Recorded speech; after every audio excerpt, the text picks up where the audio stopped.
तर ना खाऊंगा ना खाणे दूंगा सांगणाऱ्या मोदींनी प्रचंड मोठा भ्रष्टाचार केला आणि आज 2-2, 3-3 रुपये हे 2 दिवसाआड ते जे वाढवत आहेत हे मोदींचं असणारे पाप आहे। आणि कांद्याला 2400 रुपयाचा हमी भाव मी दिल्याशिवाय राहणार नाही हे 2014ला नरेंद्र मोदी हे बडबडले होते। एकीकडे आज सीएनजीच्या दरात पुन्हा एकदा 2 रुपयांची वाढ जी आहे ती झालेली असल्याचं पाहायला मिळतं। सातत्यानं महागाई जी आहे ती पेट घेताना पाहायला मिळते। प्रत्येक दर 2 दिवसांनी पेट्रोल डिझेलच्या किमतीमध्ये वाढ होताना पाहायला मिळते। सामान्य नागरिकांचं जीवन मात्र यामुळे त्रस्त आहे। आत्मनिर्भर स्वयंनिर्भरचं गाजर दाखवून नरेंद्र मोदी यांनी या देशाची अर्थव्यवस्था आणि एकंदरीत मागणी पुरवठ्याच्या अनुषंगानं मूलभूत ज्या गरजा आहेत त्याच्याकडे अक्षम्य स्वरूपाचं दुर्लक्ष केलंय आणि त्याचा फटका आणि चटके हे भारतातल्या सामान्य नागरिकांना लागत आहे। इंधनाची अवस्था इतकी बिकट होणार आहे माहिती असतानाही 5 राज्याच्या निवडणुकीमध्ये मशगूल असणाऱ्या मोदींनी या संदर्भात कुठलंही नियोजन केलं नाही। ही झाली अलीकडच्या काळातली बाब। मात्र क्रूड ऑइलचा भाव हा तळाशी असताना पेट्रोलचे भाव हे गगनाच्या पर्यंत वाढवण्याचं काम मोदीजींनी त्यांच्या कार्यकाळात 2014 पासून सातत्याने केलं आणि या काळात प्रचंड मोठा नफा जो आहे हा आपल्या ऑइल कंपन्यांना झाला।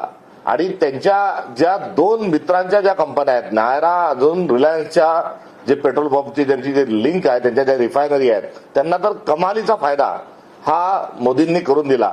या नफ्याचं नियोजन करून त्या संदर्भातला जर वेगळा कोश निर्माण केला असता तो नफा भ्रष्टाचारामध्ये न संपवता त्या नफ्याच्या अनुषंगानं काही रोखे उभारले असते तर आजची परिस्थिती ही नियंत्रणात आणली असती। तेलासाठीचा एक रिझर्व्ह फंड तयार करता आला असता।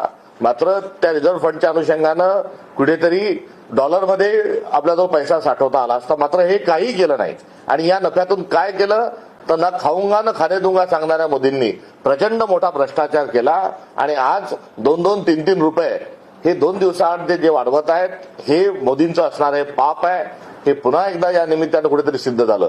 सीएनजी आणि एलपीजी या दोन्हीच्या संदर्भात असणारा जो तुटवडा आहे या तुटवड्याचा फटका हा मोठ्या मोठ्या उद्योगांना, खत निर्मिती कारखान्याच्या प्रकल्पांना, रेस्टॉरंटच्या चेनला तर थेट स्वयंपाक करणाऱ्या गृहीपर्यंत याचे चटके सगळे पोहोचलेले आहे। आणि एकीकडे कुठेतरी पुरवठा सुरळीत नाही, टंचाई निर्माण केलेली आहे आणि दुसरीकडे महागाईचे चटके जे आहेत हे भारतीय नागरिकांना देत असताना या देशाची अर्थव्यवस्था ही गडगडण्याचं आणि कोलमडण्याचं पाप हे नरेंद्र मोदी हे करत आहेत। खरं काल तुम्ही कांदा शेतकऱ्या प्रश्नांच्या संदर्भात आंदोलन केल्यानंतर हे सरकार खडबडून झालं, दिल्लीत गेलं आणि त्यानंतर इकडे गृहमंत्र्यांच्या सोबत कांदा खरेदीच्या कांदा निर्यात बंदी उठवण्याच्या संदर्भात चर्चा झाली। निर्यात बंदी उठवलेली आहे आणि कांद्याला नाफेडकडनं खरेदीचा भाव फक्त 15 रुपये देण्यात येताना पाहायला मिळतोय।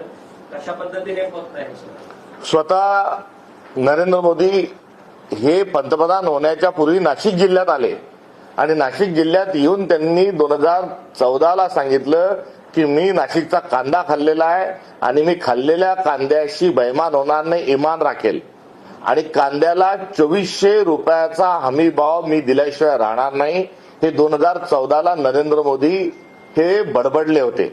त्यानंतर अशा त्यांचीच री जी आहे ही सातत्यानं 2014 पासून तर काल परवापर्यंत देवेंद्र फडणवीस तीच री ओढताना आपल्याला आढळून आले। मात्र जेव्हा कांदा खरेदी करण्याची जेव्हा वेळ आली तेव्हा सुरुवातीला केंद्रीय कृषी मंत्र्यांनी आणि महाराष्ट्राच्या मुख्यमंत्र्यांनी 1200 रुपयाची घोषणा केली आणि 1200 कोटीच्या घोषणेनंतरही खरेदी प्रत्यक्षात सुरू केली नाही।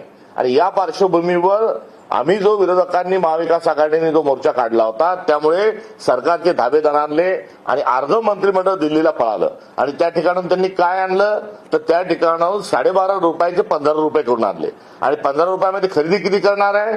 पहिले गेलेल्या घोषणेनुसार एकूण उत्पादनाच्या केवळ 1% खरेदी होणार होती। आता ते नेमका कांदा किती खरेदी करणार याची स्पष्टता त्यांनी अजून सांगितलेली नाही। आणि यासोबतच कांदा हा एपीएमसी मध्ये हा नाफेडच्या माध्यमातून खरेदीला जावा।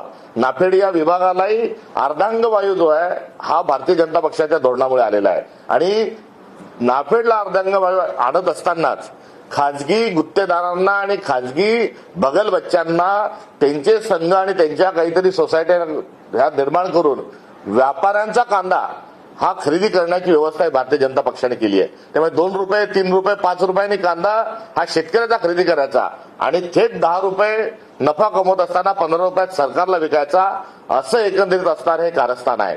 त्यामुळे नाफेडचा खरेदीचा जो विषय आहे तो तात्काळ नाफेडच्याच माध्यमातून खरेदी व्हावी आणि सगळी खरेदी ही एपीएमसीच्या माध्यमातून व्हावी आणि 100% शेतकऱ्याचा कांदा हा सरकारने खरेदी करावा आणि 1,500 नव्हे तर 3,000ची शेतकऱ्यांची जी मागणी आहे त्या अनुषंगानं केंद्र सरकारनं 3,000 रुपयातच कांदा खरेदी करावा, अन्यथा आम्ही आंदोलन तीव्र केल्याशिवाय राहणार नाही.